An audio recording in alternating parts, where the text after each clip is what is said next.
Hi friends, कसे आहात? I hope मित्रांनो तुम्ही अतिशय आनंदात असाल. मित्रांनो, आज आपण घेत आहोत इयत्ता 6वी विषय सामान्य विज्ञान प्रकरण चालू आपले 6वे भौतिक राशींचे मापन. ओके मित्रांनो, या प्रकरणाचा हा तिसरा व्हिडिओ आज आपण घेत आहोत. मित्रांनो, तुम्ही या चॅनलवर नवीन असाल तर चॅनल सबस्क्राईब जरूर करा, जेणेकरून तुम्हाला पुढील सर्व व्हिडिओज आहेत ते पाहायला मिळतील. त्यामुळे चॅनल सबस्क्राईब करा. व्हिडिओ आवडल्यास शेअर करायला विसरू नका. चला मित्रांनो, सुरू करूया 6व्या प्रकरणाचा हा शेवटचा व्हिडिओ. ओके, प्रकरण 6वे भौतिक राशींचे मापन. मित्रांनो, या प्रकरणाचा हा शेवटचा व्हिडिओ. आज आपलं प्रकरण आपण संपवणार आहोत. मात्र त्याआधी 2 व्हिडिओ जर तुम्ही पाहिले नसतील तर ते चुकवू नका. डिस्क्रिप्शन बॉक्समध्ये त्या व्हिडिओची लिंक दिलेली आहे आणि त्यावरून तुम्ही तो अभ्यास करू शकताय. त्यामुळे मित्रांनो, ते व्हिडिओ नक्की पहा. मित्रांनो, आज आपण तिसरा व्हिडिओ घेणार आहोत. त्याआधी या 2 व्हिडिओमध्ये किंवा या 2 लेक्चरमध्ये आपण काय शिकलो त्याची थोडक्यात चर्चा करूया, लगेच रिमाइंड करूया. बघा, पहिल्या लेक्चरमध्ये आपण पाहिलं भौतिक राशी म्हणजे काय, त्याचप्रमाणे अदिश राशी व सदिश राशी म्हणजे काय, त्यांच्यातला फरक आपण पाहिला. त्याचप्रमाणे वस्तुमान, वजन हे आपण जाणलं. नेमकं वस्तुमान म्हणजे काय, वजन म्हणजे काय, त्यामधला फरक जो आहे तो आपण पाहिला. मित्रांनो, त्याचप्रमाणे आपण दुसऱ्या लेक्चरमध्ये जर बघितलं तर प्रमाणित मापन काय आहे किंवा आता सध्याच्या प्रचलित मापन पद्धती कोणत्या, जसे MKS पद्धत, CGS पद्धत, याचा आपण अभ्यास केलेला आहे. त्यामुळे ते व्हिडिओ पाहणं जरूर पहा. ओके मित्रांनो, त्याचप्रमाणे पायाभूत राशी कोणत्या आहेत, एककांची आंतरराष्ट्रीय पद्धती जशी SI पद्धत आहे नाही का, ती आपण अभ्यासलेली आहे. मित्रांनो, आज आपण सुरू करणार आहोत पुढचा टॉपिक. सुरुवात होते आपल्या तिसऱ्या लेक्चरला, ते आहे माहिती मिळवा. ॲक्च्युली माहिती तुम्हाला ही मिळवायची आहे. वेगवेगळ्या प्रकारची साधनं आता तुमच्याकडे उपलब्ध आहे. गुगलवर तुम्ही सर्च करू शकतात. अणुघड्या म्हणजे नेमकं काय, मीटर हे प्रमाण निश्चित करण्यासाठी प्रकाशाच्या वेगाचा उपयोग कसा करतात, याची माहिती तुम्हाला मिळवायची. मी थोडक्यात सांगतो. अणुघड्या म्हणजे नावाप्रमाणेच अणू किंवा रेणू असतात मित्रांनो, त्यामधील स्पंदनांचा वापर करून मेजर केलेलं असतं. बरोबर आहे. आता नेमकं ते हे ठेवलेलं कुठे आहे, तर हे ठेवले आहे दिल्लीला, जिथे आहे नॅशनल फिजिकल लॅबोरेटरी, त्या ठिकाणी हे अणुघड्या आहे. मित्रांनो, एवढं तुम्हाला कळालं असेल. बाकी माहिती तुम्ही मिळवू शकता. ओके, मीटर हे प्रमाण निश्चित करण्यासाठी प्रकाशाच्या वेगाचा उपयोग कसा करतात. मित्रांनो, प्रकाशाचा जो वेग आहे तो अतिशय प्रचंड आहे. एका सेकंदाला 1 मीटरमध्ये जो तो जवळजवळ आपल्याला सांगता येईल 29,97,92,458 मीटर ट्रॅव्हल करतो एका सेकंदात. मग 1 सेकंद म्हणजे आपली डोळ्याची पापणी लावते तेवढ्यात एवढा प्रवास तो करत असतो. त्यावरनं त्याचं वेगाची कल्पना आपल्याला येते. ओके मित्रांनो, पुढे बघूया. इतिहासात डोकावताना आपण कोणताच टॉपिक सोडणार नाही, त्यामुळे याचा अभ्यास करूया. थोडक्यात काय सांगितलं ते बघा. मानवाला जेव्हा मोजमाप करण्याची गरज भासू लागली तेव्हा त्याने पहिल्यांदा स्वतःच्या शरीराच्या भागाचा वापर करणे सुरू केले. अर्थात मित्रांनो, त्यावेळेस सुरुवातीच्या काळात नवीन शोध लागत होते. मानव जो आहे आपली प्रगती करत होता, त्यावेळेस त्याला मोजमापनाची गरज वाटू लागली. मग त्यावेळेस तर मीटर, किलोग्रॅम वगैरे हे काही नव्हतं. मग नेमकं हे कुठे सुरू झालं, तर प्राचीन काळात इजिप्त माणसांच्या कोपरांपासून तर मधल्या बोटाच्या टोकापर्यंत अंतरास क्युबिट असे म्हणतात. अर्थातच मित्रांनो, प्रत्येकाचा हात वेगळा असणार आहे, त्यामुळे त्याचं हाताचं माप जे आहे तो जो कोपरा आहे माणसाच्या कोपरापासून तर मधलं बोट जे आपलं सर्वात लांब असतं त्याच्या टोकापर्यंत एवढं अंतर त्यांनी जे ते गृहीत धरलं. जसं आपण मीटर धरलं असेल, मीटर आता प्रचलित आहे, तसं त्यावेळेस ते क्युबिट म्हणून प्रचलित होतं. मग मात्र या क्युबिटमध्ये दोष नेमके काय होते, तर प्रत्येक माणसाचा हात वेगवेगळ्या लांबीचा, त्यामुळे हे क्युबिट चुकत असत. मग प्रत्येक व्यक्तीनुसार हे माप वेगवेगळं होत असेल. मग त्यावेळेस काय करायचे, त्या देशाचा जो राजा आहे त्याचं जे हाताचं माप घेतलं आणि ते क्युबिट हे प्रमाण मांडण्यात आलं किंवा मांडण्यात येत असे. मग त्यानुसार मग त्यांचं ते क्युबिट मेजरमेंट जे आहे ते सुरू झालं. अशा पद्धतीने पूर्वी जे ते मापत होते. आता मात्र तसं नाही. आता बरेच शोध लागले. अतिशय अचूक डिव्हाइस किंवा आपल्याकडे उपकरणं जे ते उपलब्ध आहेत आणि त्यानुसार आता मोजमाप असेल, वजनाचं असेल, लांबी असेल, ती आपल्याला मोजता येते. ओके, तसेच पूर्वी आपल्याकडे गुंज या मापाने सोने तोलत असत. मित्रांनो, हे तर तुमच्या आजोबा आजींनासुद्धा आठवत असेल. ज्याप्रमाणे आता सोनं जे ग्रॅममध्ये मोजतात नाही का, किंवा मिलीग्रॅममध्ये मोजतात कमी असेल तर, परंतु त्यावेळेस ते गुंजमध्ये मोजत असत. थोडक्यात इतिहासामध्ये मागील इतिहासामध्ये नेमकं कशा पद्धतीने मोजत होतं याची माहिती आपल्याला इथे दिलेली होती. ओके, आपण जाऊया पुढे. निरीक्षण करा व चर्चा करा. चित्रातील चुकीच्या मापन पद्धतीचा शोध घ्या व त्याचे कारण सांगा. मित्रांनो, आता अनेक प्रकारचे आपल्याकडे उपकरण आहेत, त्यामुळे आपण सहज ते मोजू शकतो. ते तुम्हालाही ठाऊक आहेत. आपण बघूया या चित्रामध्ये नेमक्या कोणत्या चुका आहेत. आता पहिलं बघा, इथे आपल्याला एक बिल्लास किंवा आपण वीज ज्याला म्हणतो नाही का, त्याने मापन केलेलं आहे. आता मित्रांनो, हे मापन जर बघितलं तर या पद्धतीने असेल. ओके, याला तो एक वीज असे म्हणणार. मात्र हे प्रत्येक ठिकाणी प्रत्येकाची वीज ही सारखी नसते. यापेक्षा हा ज्याचा हात असेल त्याच्यापेक्षा मोठा असेल तर ती माप एवढं भरणार आहे, छोटा मुलगा असेल तर ते माप एवढं येणार आहे. म्हणजे अर्थातच ही मापन पद्धती चुकीची आहे, हे आपल्याला कळतं. ही मापन पद्धती चुकीची आहे. ओके, दुसऱ्या याच्यामध्ये आपल्याला दिले बघा, इथे सुद्धा समजा मित्रांनो दूध असेल नाही का, दूध मोजलं आहे थोडक्यात, या भांड्यातनं या भांड्यात टाकलेलं आहे. आता हे भांडं काही प्रमाण नाही आहे नाही का. ज्या पद्धतीने 1 लिटरचं तुम्हाला सांगितल्याप्रमाणे 1 लिटरचं माप जे आहे ते प्रमाणित केलं जातं या पद्धतीने नाही का. ते आपल्याला मिळतं, दूध घ्यायला जातं त्याचं आपल्याला कळतं. याच्यामधलं जे दूध असणार आहे ते बरोबर मापानुसार असणार आहे. या ग्लासांमधील दूध जे किंवा हे कोणतं भांडं असेल त्याच्यामधलं दूध जे हे पूर्णपणे मोजलेलं नसेल किंवा त्याची अचूकता जी आहे ती बरोबर नसेल, त्यामुळे ही यामध्ये चूक आहे असं आपल्याला सांगता येईल. मित्रांनो, पुढे बघूया. आता मित्रांनो, इथे तर स्केल दिलेली आहे, सगळे अंक दिलेले आहेत, परंतु ज्यापासून आपल्याला मोजायचं किंवा ही रेषा काढली बघा इथून, इथे 0 दिलेला नाही. म्हणजे हे सुद्धा मापन पद्धती चुकीची आहे हे आपल्याला सांगता येईल. ओके मित्रांनो, चौथा बघा, आपल्याला तराजू दिलेला आहे. तराजू तुम्ही पाहिलेला आहे. तराजू मोजताना हा जो दंड असतो हा क्षितिज समांतर असायला हवा आणि तो एका सरळ रेषेत असायला हवा.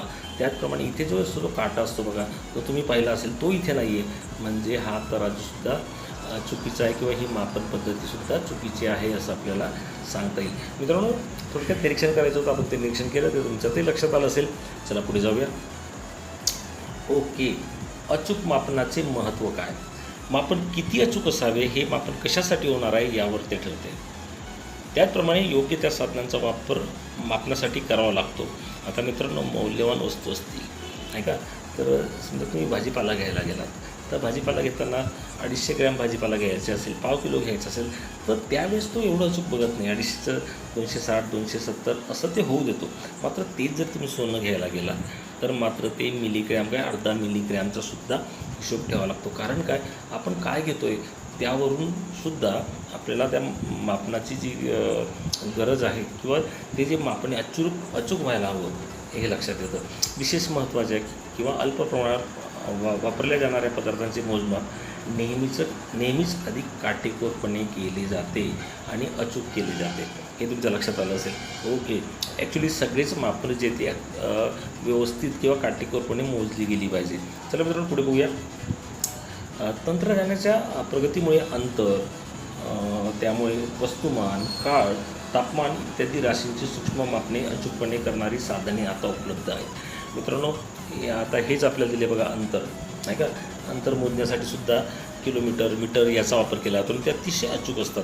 त्याचप्रमाणे वस्तुमान मोजण्यासाठी तराजूचा वापर पूर्वी होत असे. आता जर बघितलं तर आपल्याला दिसतं ते एक डिस्प्ले वेटिंग मशीन आलेलं आहे नाही का. तिथे आपण काही वस्तू ठेवली तर लगेच तो डिस्प्लेवरती डिजिटल आकडा येतो आणि आपल्याला ते 1 किलो 2 किलो ते कळतं. म्हणजे ॲडव्हान्स टेक्नॉलॉजी आलेली आहे, प्रगत तंत्रज्ञान आले आहे. त्यानुसार मापनाची किंवा मेजर करण्याची साधनंसुद्धा अतिशय ती अचूक पद्धतीने दर्शवतात. ओके, पुढे आहे काळ. आता वेळसुद्धा अतिशय एका सेकंदाचे काही फ्रॅक्शन्स, एका सेकंदाचे सुद्धा काही भाग सहजपणे आता आपल्याला मोजले जातात. इव्हन आपल्या हातातली घड्याळसुद्धा आपल्याला एका सेकंदाचे सुद्धा भाग दर्शवितात. ओके, तापमान मोजण्यासाठी मित्रांनो, आता जर आपण पाहिलं तर लॉकडाऊनचा पिरियड चालू आहे. कोविड-19ची मोठी साथ जी इथे जगभरात आली आहे, त्यामुळे वेगवेगळ्या दुकानांमध्ये सुद्धा काळजी घेतली जाते. तुम्ही बघा, सुरुवातीला आपण फक्त टेम्परेचर मोजण्यासाठी डॉक्टरांकडे जायचो, त्यावेळेस आपल्याला टेम्परेचर कळत असे. परंतु आता तर त्या मला वाटतं टेम्परेचर गन्स आलेल्या आहेत, तुम्ही पाहिले असतील कदाचित. ते आपल्या कपाळावर मारतात आणि लांबूनच आपलं टेम्परेचर किती आहे हे आपल्याला अचूकपणे ते दाखवते. या पद्धतीने आपल्याला सांगता येईल. मित्रांनो, अत्यंत महत्त्वाच्या क्रीडा स्पर्धांशी सुद्धा निगडीत अंतर आणि काळ खूप महत्त्वाचं असतं. आता ज्यावेळेस या आंतरराष्ट्रीय स्पर्धा होतात, धावण्याच्या स्पर्धा असतील, त्यामध्ये सुद्धा त्या स्पर्धकांमध्ये फक्त 1 किंवा 2 सेकंदाचा किंवा त्याच्यासुद्धा फ्रॅक्शनमध्ये फरक पडलेला आपल्याला दिसून येतो. त्यामुळे त्यांचं ते मोजमापसुद्धा व्यवस्थित केलं गेलेलं पाहिजे. ओके मित्रांनो, पुढे बघूया. मोजमाप करत असताना काही प्रमुख त्रुटी होतात बघा. त्या नेमक्या कोणत्या? योग्य साधनांचा वापर न करणे, योग्य प्रकारे साधन वापरले जात नाही का. मग त्यामुळे मग कदाचित तुम्ही भाजीपाला घ्यायला गेलात किंवा काही घ्यायला गेलात, जर योग्य साधन वापरले नसतील तर आपल्याला ती आपण जी ग्रॉसरी घेतो आहे, आपण ज्या वस्तू घेतो त्या कमी प्रमाणात मिळू शकतात. त्यामुळे योग्य साधनांचा वापर करणं हे गरजेचं आहे. साधनांचा योग्य पद्धतीने वापर करणे, साधनं असूनसुद्धा ती योग्य वापरता आली पाहिजे नाही का. तराजू बघा, काही व्यापारी जे ते आपण म्हणतो की काटा मारतात, म्हणजे नेमकं काय करतात, आपल्याला दाखवतात काटा, परंतु ते क्षितिज समांतर न जाता आडवी उभे धरतात आणि त्यामुळे आपण जे घेणार आहोत ती वस्तू आपल्याला कमी प्रमाणात मिळू शकते. त्याचप्रमाणे इतरसुद्धा काही त्रुटी आहेत, त्या तुम्हाला ओळखता येतील, त्यांची यादी तुम्ही करायची आहे. ओके, तुम्हाला काही होमवर्क हवंच. पुढे बघूया मित्रांनो. पेट्रोल पंपावर जेवढे लिटर पेट्रोल घेतल्याचे दर्शवले जाते तितके पेट्रोल प्रत्यक्षात मिळाले आहे का याची खात्री करण्यासाठी प्रमाणित मापनाने ते अधूनमधून तपासणे गरजेचे असते. यालाच आपण प्रमाणीकरण म्हणतो. मित्रांनो, ॲक्च्युली होतं काय, पेट्रोल पंपावर ज्यावेळेस तुम्ही पेट्रोल टाकायला जातात त्यावेळेस तिथे अंक येतात 1, 2, 3 लिटर या पद्धतीने. मात्र ते एका लिटरमध्ये ते प्रमाणित केलेलं आहे का? तुम्ही सुरुवातीला रॉकेल पेट्रोलचे माप जर बघितले असतील तर ते बघा या पद्धतीने असायचे, आठवत असेल तुम्हाला, या पद्धतीने ते असतात आणि हे प्रमाणित केलं असतं.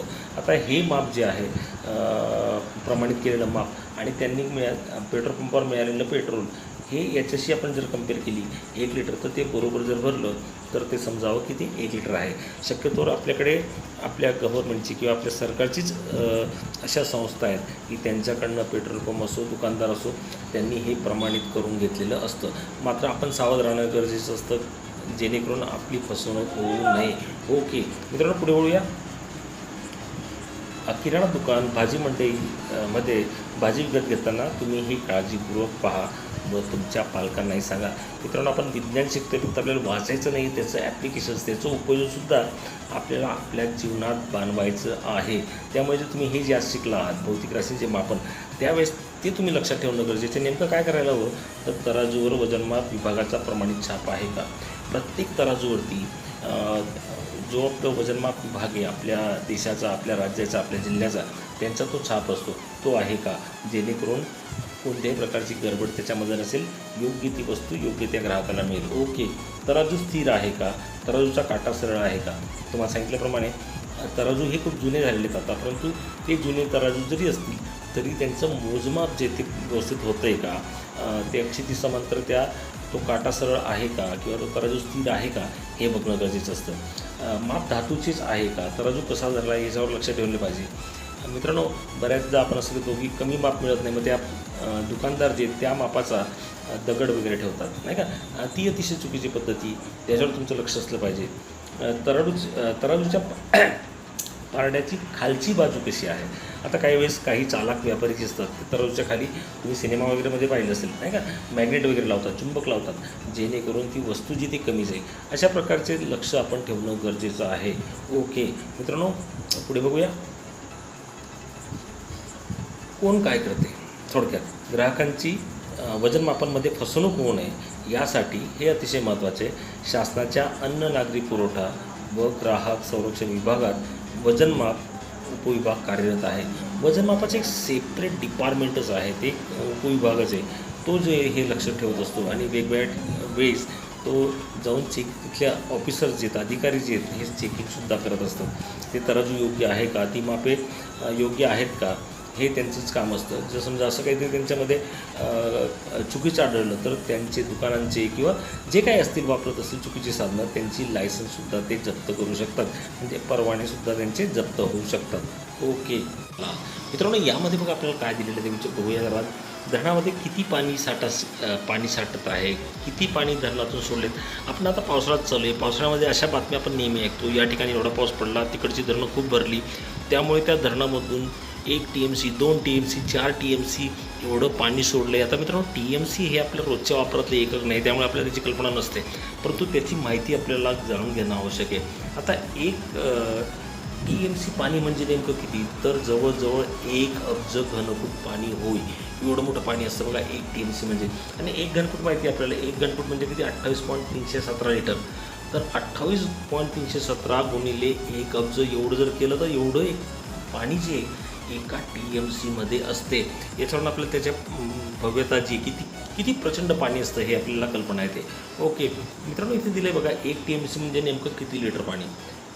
बघा मित्रांनो, ही तर आपल्याला आता मला तर वाचणंच कठीण होईल, कारण की खूप मोठी संख्या आहे. अर्थात वेळ लागेल, तेवढी ते काही गरज नाही आपल्याला. इथे दिलं आहे बघा आपल्याला मित्रांनो 28.317 अब्ज लिटर पाणी म्हणजे 1 TMC पाणी. आणि या बातम्या आपण नेहमीच तुम्ही ऐकत असाल की 2 TMC 3 TMC पाणी या धरणातून सोडलेलं आहे, कारण काय पाऊस जास्त पडला आहे ते पाणी सोडण्यात येतं. म्हणजे तुम्हाला मित्रांनो हे कळालं असेल 1 TMC म्हणजे नेमकं काय. ओके, तुम्ही तात्पुरतं एवढं लक्षात ठेवा, 1 TMC पाणी म्हणजे 28.317 अब्ज लिटर पाणी होय. ओके मित्रांनो, महाराष्ट्रातील विविध धरणांची पाणी साठवण क्षमता किती आहे हे जनरल नॉलेज आहे. जी के म्हणून प्रश्न तुम्हाला विचारले जाऊ शकतात जी केमध्ये. त्यामुळे याची तुम्ही माहिती मिळवा की कोणकोणत्या धरणांमध्ये किती पाणी येतं. ऑगस्ट, सप्टेंबर, ऑक्टोबर महिन्यामध्ये पाण्याच्या विसर्गाची व परिणामांची माहिती मिळवा. हा तुम्ही जी के म्हणून घ्या आणि त्याची माहिती तुम्ही मिळवा. सर्वात महत्त्वाचं मित्रांनो, हे प्रकरण आपलं जे इथे संपलं आहे. तुम्हाला हे प्रकरण आवडलं असेल तर नक्की चॅनल सबस्क्राईब करा. त्याचप्रमाणे पुढील व्हिडिओसुद्धा तुम्हाला मिळतील. आणि सर्वात महत्त्वाचं मित्रांनो, स्वतःची काळजी घ्या. धन्यवाद.